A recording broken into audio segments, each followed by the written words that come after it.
వేరే వాళ్ళ భార్యను కోరుకోవటం దేంతో సమానమో తెలుసా? ఒక అందమైన స్త్రీ తన భర్తకి అన్నం వడ్డిస్తూ ఉంటే అటుగా వెళ్తున్నటువంటి రాజుగారు దాహం వేస్తుంది, ఒక గ్లాస్ మంచి ఇవ్వమంటాడు. అప్పుడు ఆ స్త్రీ వస్తున్నా ఆగండి అనుకుంటూ వాటర్ గ్లాస్ తీసుకొని వస్తుంది. అప్పుడు ఆమెను చూసినటువంటి రాజుగారికి మతి పోతుంది. ఇంత అందమైన స్త్రీయా అని చెప్పేసి ఈమెను ఎంత ఎలాగైనా సొంతం చేసుకోవాలని చెప్పేసి తన భర్త బజార్కు వెళ్ళిన దాకా ఉండి, తన భర్త బజార్కు వెళ్ళిన తర్వాత రాజుగారు లోపలికి వచ్చి, నువ్వు చాలా అందంగా ఉన్నావు, నేను ఈ ఊరికి ఈ రాజ్యానికి రాజుని, మీ పాలకుడిని అని చెప్పేసి మీరు నా అందమైన భవనంలో ఉండాలి, మీరు నా రాణిగా ఉండాలని చెప్పేసి ఆమెను అడుగుతాడు. అప్పుడు ఆమె, ఏం మాట్లాడుతున్నారు మీరు, నాకు పెళ్ళైపోయింది, నాకు భర్త ఉన్నాడు అని చెప్పేసి అంటే, నాకు అన్ని తెలుసని రాజుగారు అంటారు. అప్పుడు ఆ స్త్రీ, సరే మీ కోరిక తప్పకుండా తీరుస్తాను, ముందైతే మీరు బాగా అలసిపోయి ఉన్నారు, వచ్చి భోజనం చేసిన తర్వాత మాట్లాడదామని చెప్పేసి కాళ్ళు చేతులు కడుక్కొని రమ్మంటుంది. ఆ రాజుగారు కాళ్ళు చేతులు కడుక్కొని భోజనానికి కూర్చోగానే తన భర్త తిన్నటువంటి అరిటాకు తీసుకొచ్చి ముందు వేసి, ఈ ప్లేట్ లో మీరు తినండి, మీకు కావాల్సిన ఐటమ్స్ అన్ని పెడతాను, తృప్తిగా తినండి అని చెప్పేసి భోజనం వడ్డించబోతూ ఉంటే, ఏం చేస్తున్నాను, నీ భర్త తిన్నటువంటి భోజనం ప్లేట్ లో నాకు పెడతావని, నీ రాజ్యానికి రాజుని అని చెప్పేసి కోపడతాడు. మా భర్త చేసినటువంటి ఎంగిలి ఇస్తరాకనే మీరు స్వీకరించలేనప్పుడు మా భర్త ఎంగిలి చేసినటువంటి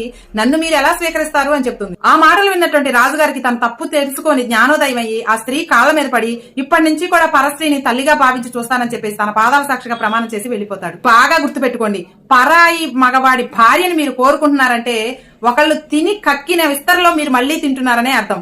కాబట్టి ఈ సమాజంలో చాలా మందికి ఈ రాజుగారికి అయినట్టు జ్ఞానోదయం అయితే చాలా సొసైటీ బాగుపడుతుంది.